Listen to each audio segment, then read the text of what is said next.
Le progrès n'est pas le changement, mais la capacité à se souvenir. Ce qui distingue principalement l'ère nouvelle de l'ère ancienne, c'est que le fouet commence à se croire génial.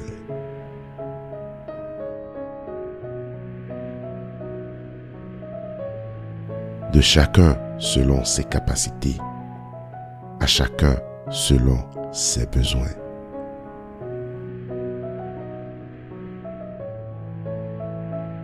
Une idée devient une force lorsqu'elle s'empare des masses.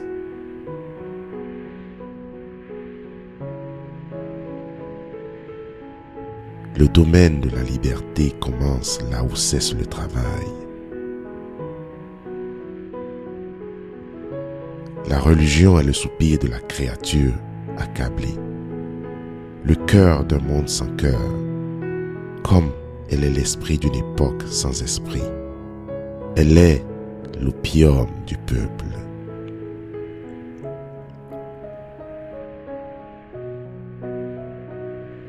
Si l'argent, comme dit Augier, vient au monde avec des taches de sang naturelles sur une joue, le capital, quant à lui, vient au monde dégoulinant de sang et de saleté par tous ses pores, de la tête aux pieds.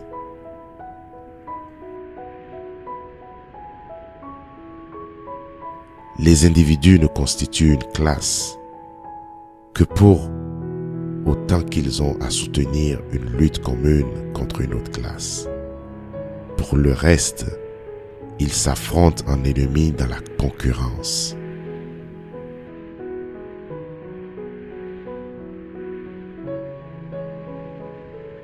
Le salaire est déterminé par la lutte entre capitalistes et ouvriers.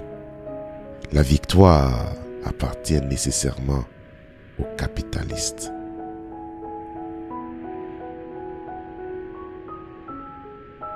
Si tu supposes l'homme en tant qu'homme et son rapport au monde comme un rapport humain, tu ne peux échanger que l'amour contre l'amour, la confiance contre la confiance, etc.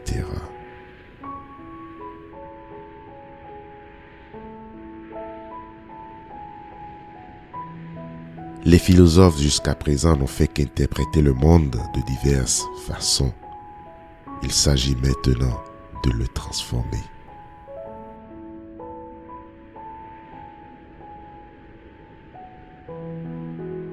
Ce n'est pas la conscience qui détermine la vie, mais la vie qui détermine la conscience.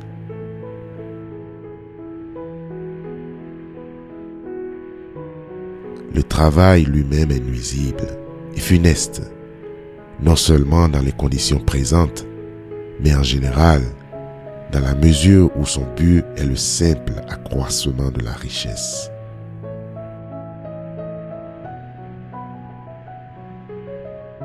Dans la famille, l'homme est le bourgeois, la femme joue le rôle du prolétariat.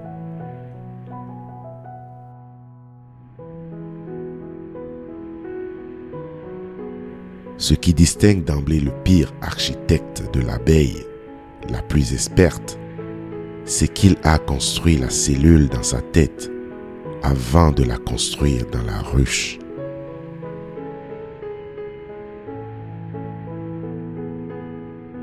Une véritable révolution n'est possible que dans les périodes où ces deux facteurs, les forces productives modernes et les forces de production bourgeoises, entrent en conflit les unes avec les autres.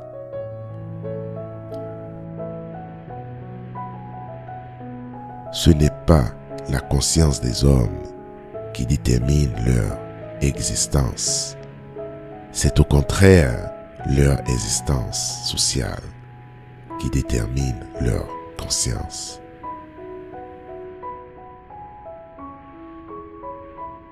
Il n'y a qu'une seule façon de tuer le capitalisme. Des impôts et toujours plus d'impôts.